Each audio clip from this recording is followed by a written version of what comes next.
This is a podcast from Rover.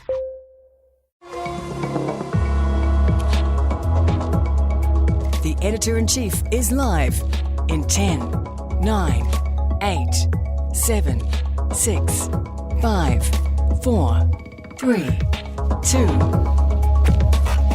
1. Okay, welcome to the program. You're with the Editor-in-Chief live. Great to have your company this morning. Good to have you here. To America we go, and the country is reeling this morning in the wake of the assassination attempt on former President Donald Trump. We know the shooter was thought to be 20-year-old Thomas Matthew Crooks. No previous record. He was shot and killed within seconds by the Secret Service. Trump was hit in the ear by a bullet. So what's the fallout, and how does this now play out across America? For a man who likes to play victim and martyr, Trump surely can't lose from here. We'll speak to Paul Buchanan, former policy analyst and intelligence consultant to US government security agencies. And we'll head to Johnny Day as the All Blacks see to England, now Fiji and San Diego. He'll wrap sport. And are you disabled? And what is life like for you? Chris Edwards has to be the most charming dude who takes his disability in his stride. Nothing is easy for the cerebral palsy sufferer, but he's always smiling. And this morning we run the microscope over how the government treats disabled people. Stand by, Chris has some clangers for you. I'm Duncan Garner. The open line is 0800 863 293. Call me. My question is this: can Trump now lose from here? You'd think it's impossible, wouldn't you? Jump on the YouTube, TikTok, leave a comment. All the details are there. It's news time now. Here's MediaWorks Deputy News Editor. It's Grace Cocker. There will be an independent review into the Secret Service after Donald Trump narrowly escaped an assassination attempt. The presumptive Republican nominee was shot in the ear while a spectator was killed and 2 others injured. President Joe Biden says the attack is un-American. I spoke with Donald Trump. I'm sincerely grateful that he's doing well and recovering, and we had a short but good conversation. We must unite as one nation to demonstrate who we are. And the man killed at the Donald Trump rally was shielding his daughters from the bullets. Pennsylvania Governor Josh Shapiro says the victim was a 50-year-old firefighter. Corey died a hero. Corey dove on his family to protect them last night at this rally. The death toll from the bombing of a UN school being used as a refugee camp in Gaza has grown. At least 17 Palestinians have died in the recent Israel airstrike. The bombing adds to a weekend of violence by the IDF, with 90 killed and 300 injured during a single attack on tents in a designated safe zone. Thousands more job seekers are set to be targeted with the rollout of an over-the-phone employment case management service. It will focus on those aged 18 to 24, and sanctions can still be applied if appointments are missed without sufficient reason. The number of engagements between the ministry and job seekers is expected to grow by 50,000 per year as a result. To sport, the Euro football final is underway in Germany, with England trying to win their first major trophy since 1966. They're taking on Spain, and after 30 minutes, it's 0-0. To rugby, New Zealand's loss in the Under-20 World Championship semi-finals at 55-31 to France. And back-to-back crowns for Wimbledon for Carlos Alcaraz, the 21-year-old Spaniard winning the final in straight sets over Novak Djokovic. That's news and sport. Okay, Grace. Now, Trump. Where were you when this happened? I was about to go take my dog for a walk and spent the entire walk monitoring my phone. Exactly. It's one of those. I didn't even remember the walk. I was just on my phone. It's one of those moments, isn't it? Where were you when? It's like Princess Di. Yeah, and it was so that lucky. incredible picture that's come out of him with his fist up, covered in blood on one side of his face, the American flag behind him. Yeah, yelling fight. I mean, he's won the election. It's the image, isn't it? It's very close. Yep. It's the image that will sustain, isn't it? Define his president. Yep. The next term. Yep. Garner. Okay, an assassination attempt on former President Donald Trump at a rally in Pennsylvania has left America reeling, obviously, this morning. Everything in this campaign for the White House has just been turned on its head. Trump, for a start, is lucky it wasn't a high-powered weapon. He may well be the luckiest man alive. Meanwhile, all sorts of accusations have been flying overnight. The blame game has started. Was it orchestrated? Was it Trump's people trying to make him look heroic? Others blame Biden. How does this shape the campaign now? And how will this lead to social unrest and even violence? Let's have a look at it. Let's have a look at the moment that couple of months old, and if you want to really see something that's sad, take a look at what happened.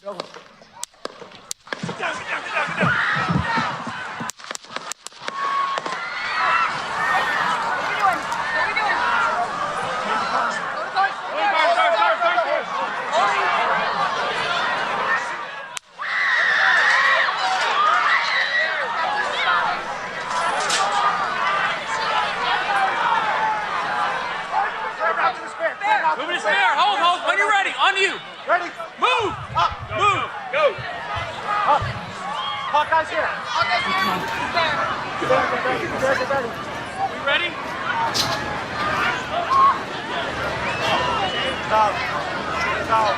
Okay, we are watching live at a rally in Butler, Pennsylvania, where former President Trump was speaking on the stage. There has been some kind of disturbance that clearly sets law enforcement and Secret Service into motion, immediately jumping around the former president in a protective mode.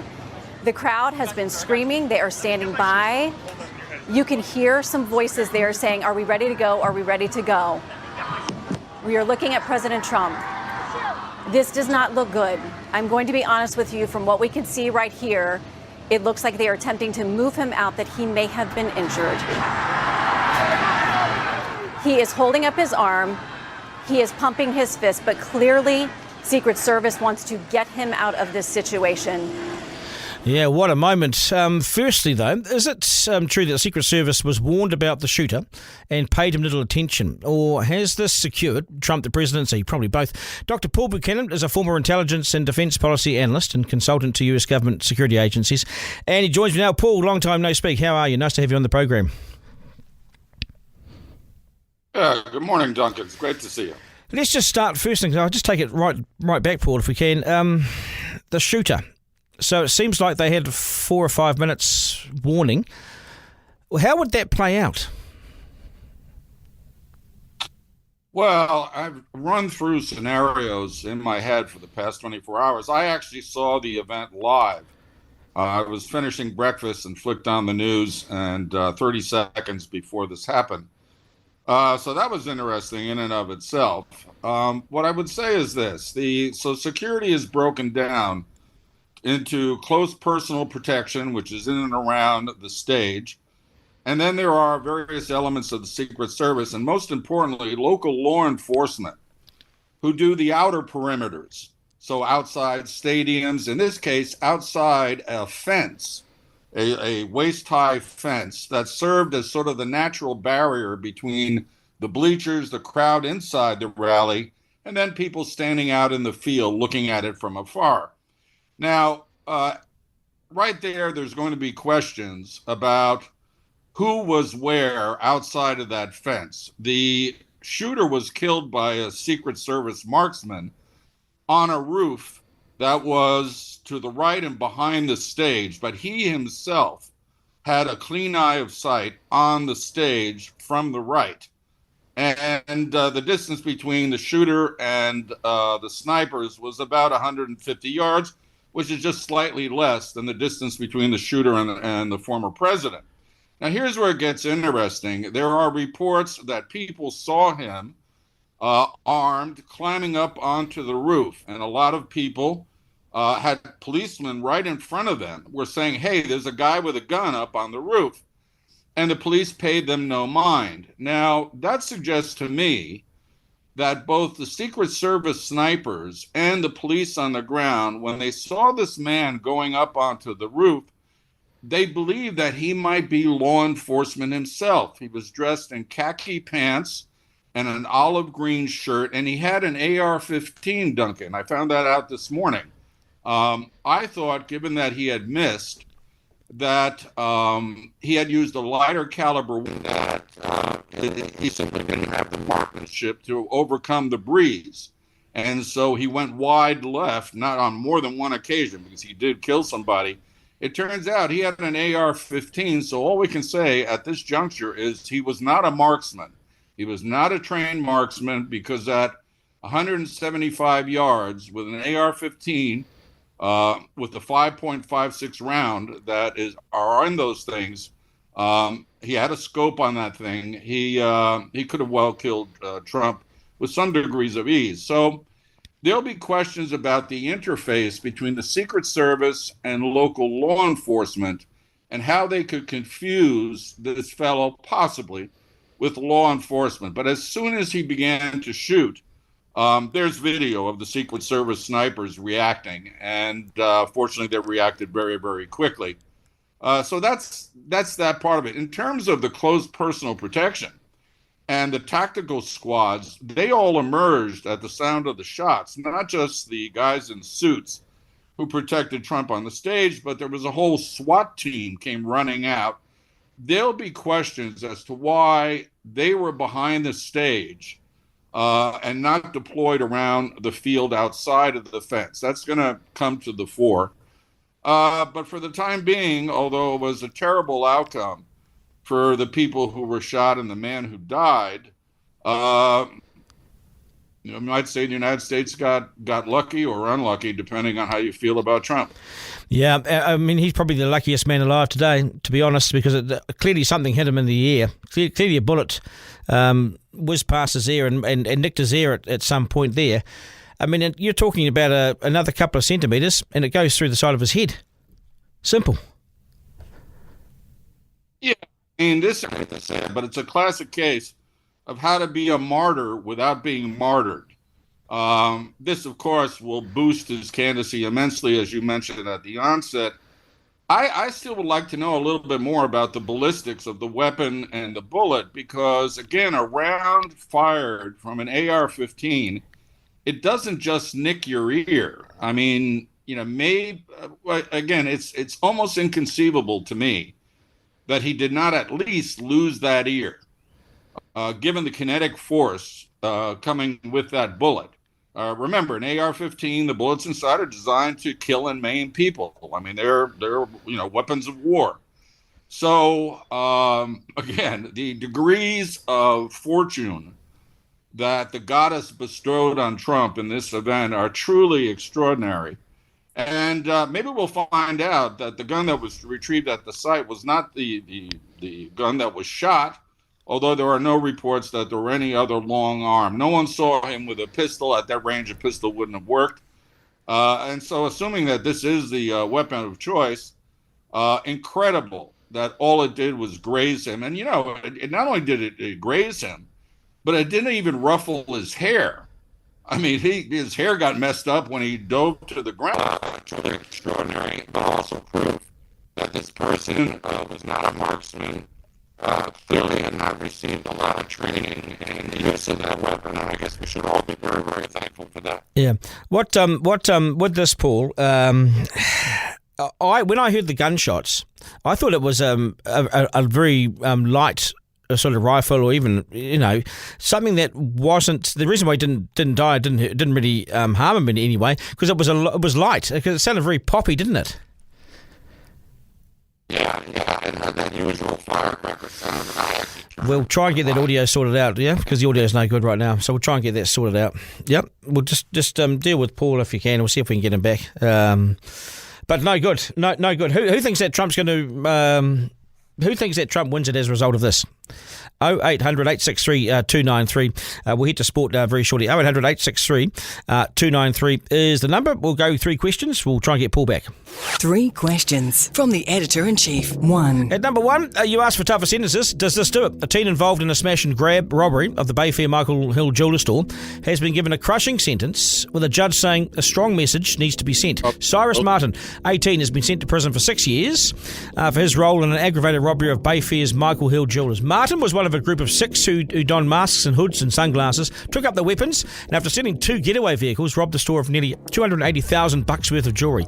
Martin has more than 20 convictions and has appeared in court 37 times in his short life. The judge said no intervention so far has worked, so you're not getting the message. So you're going to do 6 years inside. Take them off the street. Well done. Maybe the judges are slowly getting the message, don't you think? Right, at number 2. Yeah, you are unruly. If you're unruly and loud and disruptive while living in the State House, should you get booted out? Under Labor, few did. It was a tenancy for life kind of stuff, really. And as a result, the bad buggers carried on, their unruly parties, flipping the bird, and the rare occasion that Kāinga Ora turned up shaking in their winkle pickers, wondering what to do next. Well, Housing Minister Kris Bishop has said enough of the namby-pamby approach to those unruly thugs in the burbs, and the State House for life lease has gone. The message has been sent to Kāinga Ora: if they misbehave, evict them. No more free passes for being antisocial. This puts the entitled loudmouths on notice. It certainly does. They're out. 3. Number 3 today, remember Beverly Hills 90210. You'll remember actress Shannon Doherty played Brenda Walsh. It's been announced this morning that Doherty has died after a long battle with cancer. She was diagnosed in 2015, entered remission, then her cancer tragically returned in 2020. On her podcast before she died, she said she wants her remains to be mixed with her dad and mixed with her dog, and scattered in Malibu, where she and her father spent some precious time. Oh, and I'll do number 4 as well. Rest in peace, Richie Simmons. If nothing else, whenever I was sick and stayed home from school, I'd switch on the telly, and and all we got was a screaming Richie doing jazzergetics or jazzercise. He became a bit of an icon, didn't he? The face of fitness after being teased for being a fat 10-year-old. I think that's a bit mean anyway, but that's us. Garner. Okay, 0800 863 293. I think we've got Paul back, have we? We've got Paul back? Okay, we're going to do sport with Johnny Day from the Sporting Rumble. Johnny, g'day, mate. Nice to see you. I'm always here when you need me, Duncan. Thank you so much. This will be the last Monday I think we've got you. Yeah, for a wee while. Yep, going to be a dad for a second time on Saturday. My missus is going in for a C-section. Congratulations, mate. Cheers, mate. Yeah. I'm going to be a girl dad. I've got a 4-year-old boy, and so time for a girl. I'm sure it'll be easy. Everyone's told me the second one's easy. No worries, mate. Easy as. Okay, top of the list. ABs. Yeah, it's got to be the ABs. And Bowden Barrett. I mean, I doubted when he re-signed with New Zealand Rugby, basically through to the next World Cup. I was like, really? 2027. What are you up to, mate? Aren't you like 2-time player of the year in 2016-17? Aren't your best days behind you? Yeah. And then he came onto the field and changed that game completely. We were losing by 4 points. Bowden Barrett comes on and everything he touched turned to gold. Do you know, I've never seen a game turn on the basis of one player like that. Never. Not at that level. No. Just outstanding. And it reminded me of his first 4 years in the All Blacks, from 2012 through to 2015, where he'd come off the bench at fullback and just dominate. He's a 23, isn't he? Yeah, he is. But why is that though? But why? Also at this, the amount of space he gets and tired defenders, we saw that line break where he set up Talia in the corner.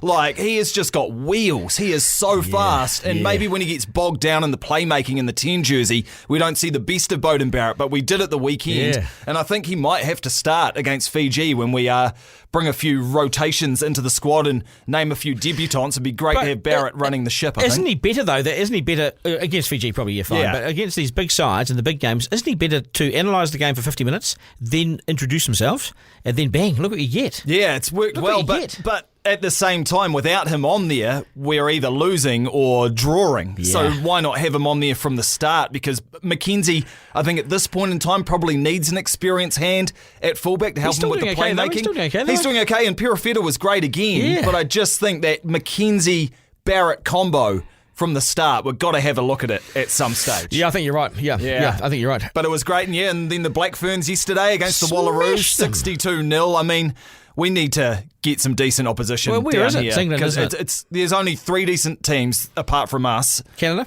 Yep, Canada, who beat us earlier this year, France, who are good, and England, who have won, I think, 45 of their last 46 games. It's a four-nation event. It is, and we just don't get anything out of playing the Wallaroos. We've never lost to them and haven't even come close to it, really. Why are they so useless? Because they chuck all their money into the sevens, and they do not put any money into women's 15s. God, our sevens girls are good too, eh? Yeah, they're awesome. Our under-20 boys got pumped this morning in their semi-final at the World Champs in South Africa, 55-31 to France. 4 finals in a row now for France. And the under-20s... What are they doing? What are they doing well? Well, they're massive. These guys are huge. They've got a big array of players, and a lot of them are just ginormous. The domestic game in France is on fire. Well-attended, a lot of money, and very high standard. But they're clearly putting dough into it, aren't they? Because they're clearly protecting these players and looking after them and developing them. Because if you look at some of those French players, they were like men. They're giants. There's a couple of props. Yeah, and they're playing England in the final, who are giants as well. So our Baby Blacks did all right, but it did look like boys against men. How do we get big boys? How do we get the big boys coming in? Yeah, without shoving creatine down their throat when they're in nappies? I don't know. I think join them. I think we just naturally develop later as rugby players, which is fine because the All Blacks are still going all right, aren't they? So under 20s, not too worried. What do you got, tennis? Yeah, Wimbledon. Yeah. Carlos Alcaraz is just amazing. He's God, isn't he? I think we knew when he won the US Open a couple of years ago as a 19-year-old, this guy's going to be good. Now he's got 4 Grand Slam titles at the age of 21, back-to-back at Wimbledon. I think Novak Djokovic has maybe dusted on 24 Grand Slam titles. You think he's done? Alcaraz, you got Sinner, who's the number 1 player in the world now. You got Medvedev, you got young guys, Alexander Zverev. I just think Djokovic is still doing really well to make finals, but to win one... It's tough, and he looks a bit knuckly too, doesn't he? He looks a bit. He's needling the audience and everything, isn't he? Yeah, I love that in the crowd. That's the Djokovic we love, we hated. Because he was the villain. You know, you had Federer, who's the good guy. You had Nadal, who had his fans, and Djokovic was the bad guy. He was the guy we didn't like, and he tried to reinvent himself as this nice guy who's into sportsmanship. And we're like, that's not you, Novak. So to see him having a go at the crowd at Wimbledon was great. It's like, the old Novak that we all know and love. But 24 slams, he might be stuck on that for the rest of his career. Yeah, I agree. But the Kiwis have done well. What a great, I'm going to say something in my slam dunk about the Kiwis. Yeah, Erin Ratliff making the final and now the number one ranked women's player in doubles in the world. That's amazing. Pretty awesome. We've got the Euro final happening at the moment. The last time I saw it was 10 minutes ago. Yeah. Spain were absolutely dominating. England's parking the bus already, but it's 0-0, Duncan. So as long as they stay in it, it could be coming home. And Andrei Mikhailovic, who we were excited about last Friday about his world boxing title fight, his mate, or the guy who was up against, the Kazakh champion, fainted at the weigh-in, pulled out of the bout. Saw that. And now Mikhailovic is like, well, then surely you get stripped of the title. And Isaac Peach is right. I saw Peach's comments. He said, we come over here, we're just running out of a garage, we come out of a garage, we got no money, we got nothing, we come all the way here, you got to strip them. Exactly. You can't get mucked around like that. No. So hopefully he does get a title shot in the next couple of months. Johnny Day, always appreciate it, mate. Good luck with the baby. Good luck, mate. Hey, it'll be easy, mate. Simple. Yeah, no worries. Duncan Garner. Kris Edwards is a bit of a legend around MediaWorks. He's assistant content director at The Breeze. He's also one of the friendliest, most positive people you'll ever meet. He also has cerebral palsy, and he's had it all his life, but it's taken nearly 4 decades to talk about it publicly. That's despite being on the radio for nearly 40 years. 40 years? What an old bugger. Now with a new podcast series, he's ready to give cerebral palsy a bit of a voice, and he's with us now. Nice to see you, mate. Welcome. Oh, thank you very much for having me on the show. I just look very youthful. Yeah. You don't look a day over for 40, yeah? Have you been in radio 40 years? Almost. Pretty close. Wow. Yeah, I did start very young, like 17 or something like that. Really? Yeah. So you just came straight from school, did you? Yeah, pretty much. Just sort of nagged my way in. Oh, what a job. And I think one of the appeals of this industry at the beginning was the fact that I could be in a studio and people could see me. Yeah. Couldn't judge me. Yeah. So I think the allure of that, plus playing music for the day, being a DJ, it's a pretty good life. You sound good on radio, mate. Yeah, mate. Hey, so talk me through this. Man, I've always wanted to ask you about this, and we've always talked music and all sorts of things. You're running the assistant bloody head honcho there of The Breeze. You do a great job. What was it like growing up? There were tough moments back in the 70s and 80s when I was a kid. You just kind of went outside and played and just had to put up with it. And being a disabled kid, I mean, high school you usually get picked in the teams when they line up and say, "We'll have you." I used to get picked last. Yeah. So I wouldn't say I was bullied much. It's more exclusion. Were you bullied though? Was there the odd comment around? The odd comment. I didn't get beaten up, but it was certainly the odd comment. Yeah. So I can understand when people, that high school is particularly tough. Usually primary school, they're nice to you. High school's tough. Yeah. So what high school did you go to? I went to Tiamutu College. Right. Then I did the rest of my high school in Australia, actually. Right. So okay. So you don't remember being picked on, but you do remember it being a bit tough at times. Yeah, at times. I think because there were so many things you couldn't do. Yeah. And plus the 80s and 90s, but in the 80s were pretty vicious, weren't they? Yeah, they were. They were still whacking you at school. Yeah. So. And so how did it hold you back? You saw other people making sports teams and things. You couldn't get involved in that. Yeah, no, I think that's the issue that people don't understand with disabled people or parents or whatever. You go through these grieving periods of all of a sudden all your friends are in sports teams or dating or things like that, and as someone that might be different, you often get left behind. So you go. Is that how you feel? Yeah, well, I wanted a girlfriend just like all my other mates. Yeah, but, so did I. So that isn't easy. Yeah, and that still would be happening today. I would say that the dating scene for a disabled person is a nightmare. Yeah. Is a minefield. Well, how do you approach that? Well, I would say people have two ways. They would go, I'll say everything about me but that, or they would lead with it and then get no clicks. What do you do? Lead with it or?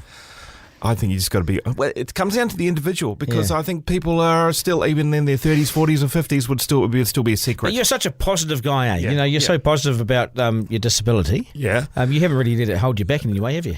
No, because I think I used it as a motivation. But a lot of people, this industry is a pretty good mask for anything that goes wrong. Yeah. One thing about disabled people, depending on what you have, is there's often symptoms that you don't know. Pain, could be depression, sometimes it's neurological things. So usually there's a lot of things going on behind the scenes. Have you got depressed as a result? No, not me. Good on you, mate.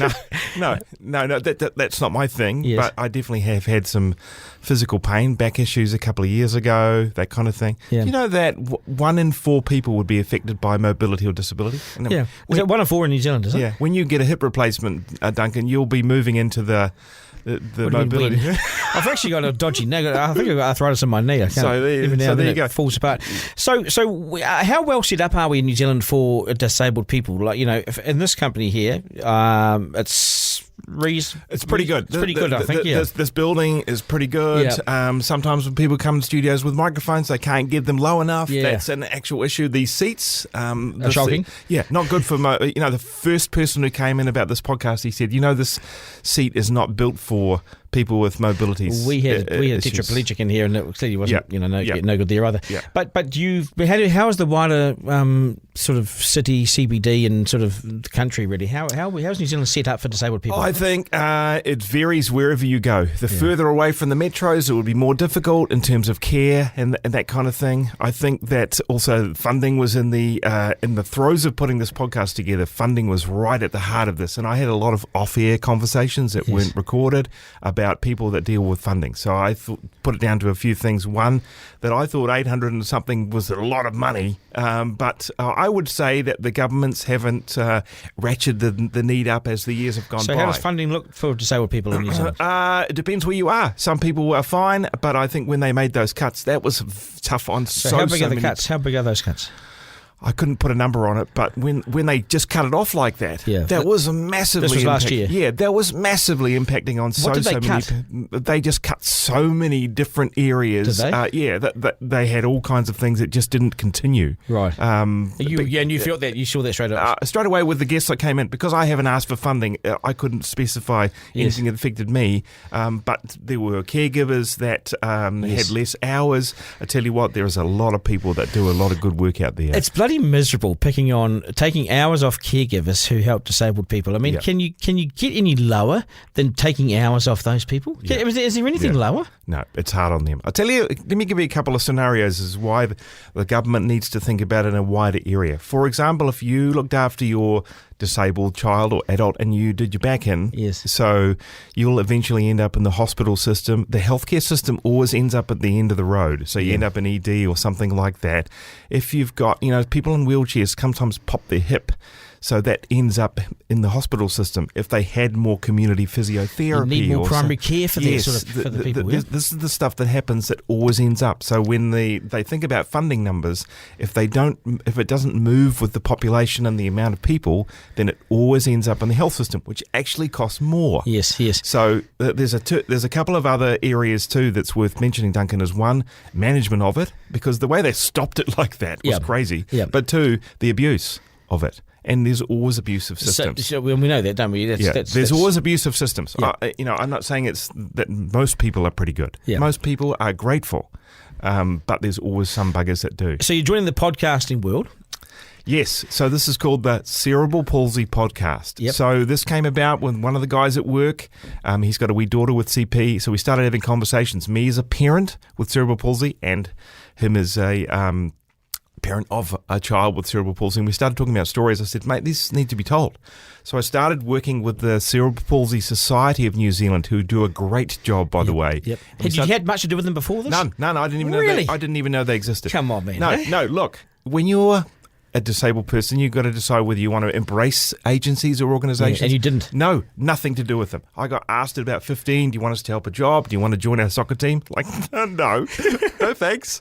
Do you want us to, you could wear they asked me once if I wanted to wear a thing on my head that could help me with a typewriter. I said I could do it with my hands. So people were just trying to be helpful. Yeah. But actually, I wanted nothing to. So I was an independent. You wanted to be as normal as possible, right? Yeah. So I can't. So this has been a little bit confronting coming back, dealing with disabled people again. I bet. Because I think I got asked by the Achilles Foundation once, who do another great job, by the way. They are the people that take you over to runs, the New York Marathon, and they do it as a group. And they said, "Do you think you could do that?" And I said, maybe I could. He said, do you want to? I said, nah. But actually, the reality was I didn't want to hang out with the disabled people. Do you see yourself as disabled? Yeah, I do. Yeah. But you do forget, because I would have, in the cerebral palsy world, I would have what you call gross motor function scale 2.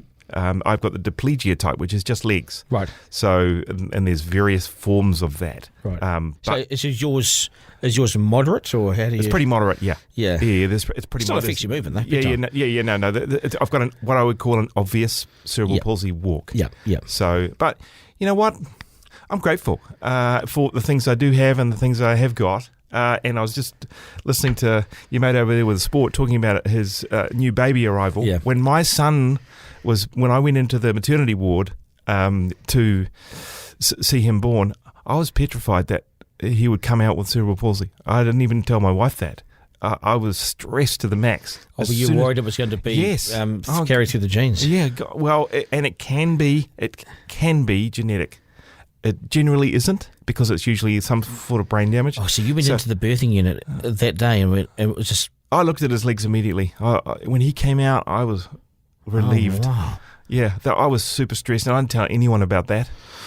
I was super stressed about that. And everything was okay? He's fine. He, as a little fella, he's 12 now, when he walked in front of me and mocked my walk, he got it so perfectly that it looked like I was making fun of a little kid. Oh, wow. So how many kids have you got? I've just got the one and a stepson. Right. Wow, that's great, isn't it? Yeah. So, yeah, it's... for people listening, and it's all about the family and the far now and everybody in the disability world that are dealing with. So people. you just confront your disability and you confront other people's issues. Look, when I talk to them on this podcast, we talk about things. I talk to parents about feeling guilty. I talk to people about dating. I talk to them about symptoms. I said, what kind of things, when you wake up in the morning, what's the hardest thing? Putting your shoes on. You know, what's hardest thing for you? Yeah, putting shoes on. Same with me. Because I got a sore back. Yeah, all those things. Anything to do with your hips, when they move differently, you get a sore back eventually. Yeah. What sort of things? Like how far can you walk before you can't walk any further? I can walk quite a long way. You can walk quite a long way. Yeah. I can do all right. I'm going to do the Sky Tower stair climb in a few weeks' time. Why? Because you crazy? No, because some of my mates died of cancer, so I do it for them.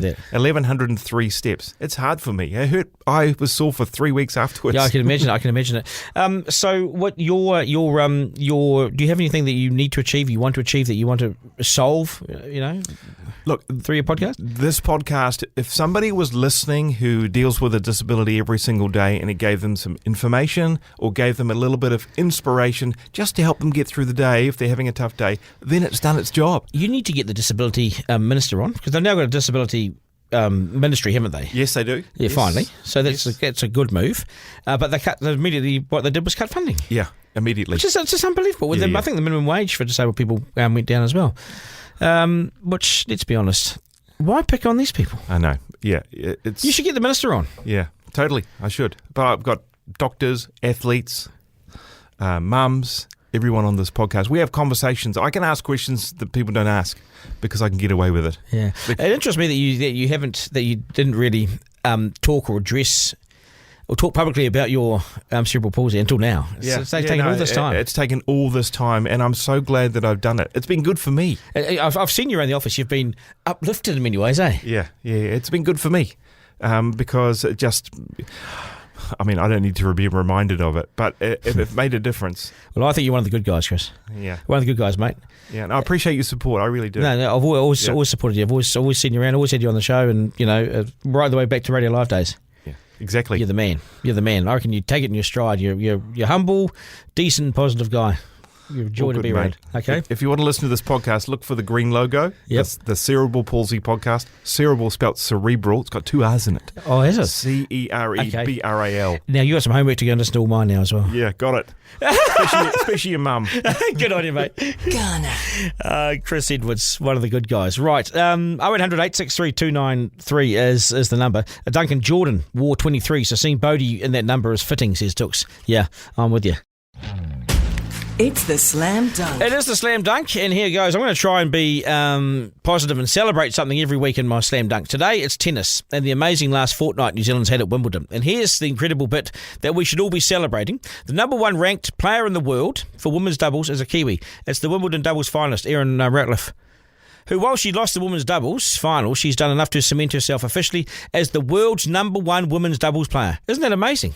The world's number 1 women's doubles player here in New Zealand. When was the last time we had a world number 1 player? It was 110 years ago when Anthony Wilding was on top of the world in terms of his tennis rankings. So that's amazing, isn't it? She's gone from obscurity to a household name, and it started with her US Open women's doubles victory in 2023. So suddenly, it's a big deal, and also the performance of Lulu Sun. She has also come from nowhere to be suddenly talked about, and she went further than any other Kiwi woman's gone at Wimbledon. And then there's Michael Venus, beaten in the men's doubles semis at Wimbledon, but another extraordinary effort. Venus has shown over the past 7 years that he's capable of great things. In the past month's proven that. 2 ATP Tour level doubles titles in the past few weeks, followed by another strong outing at this year's Wimbledon, has pushed Venus, his ranking, back into the world's top 20, and with this sort of form, he may get to the top 10 as well.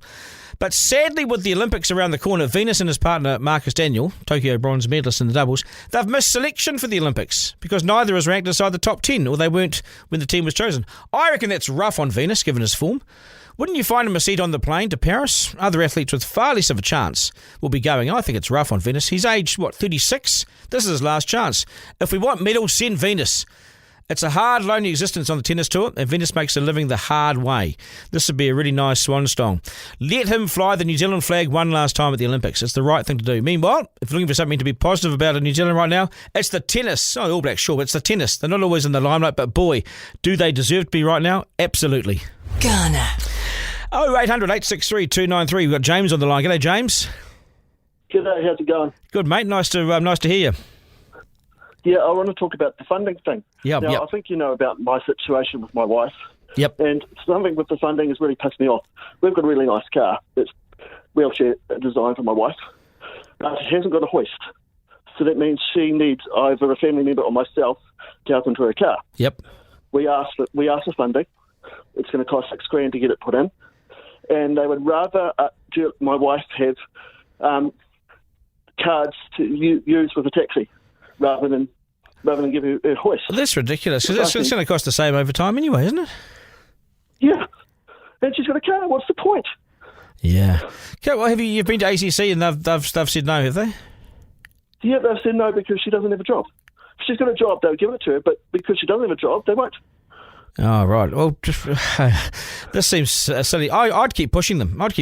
You're now in the media anyway, so they may not like that, but you've got to keep pushing them, James. Yeah. Seems ridiculous. You worked up about it too. We're trying our hardest. We've been fighting.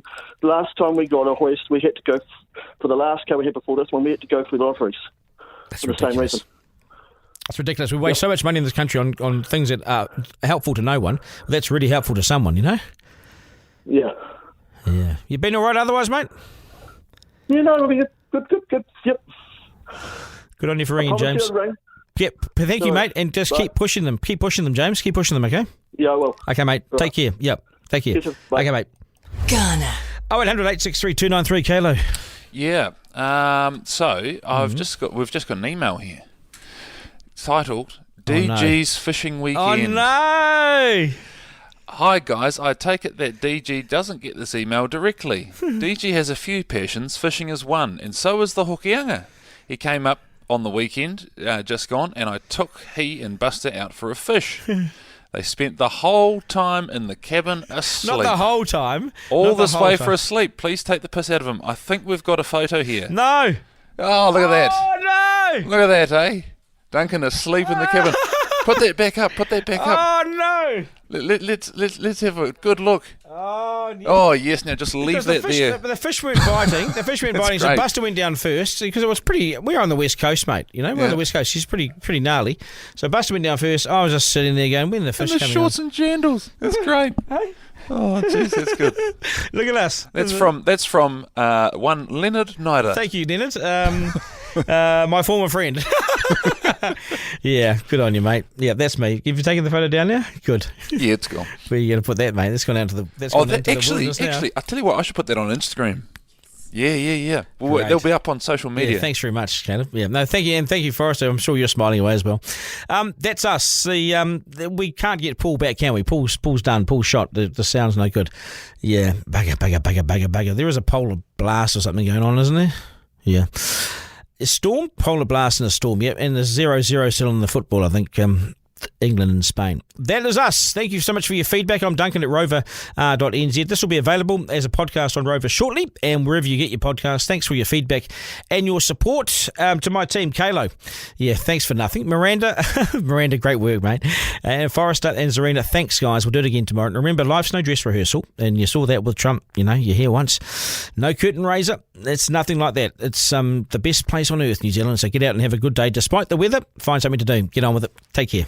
That was Duncan Garner, Editor-in-Chief Live. Missed something on the live stream? Text Duncan to 3598 to listen back on the podcast. Want to get in touch? Call 0800 863 293.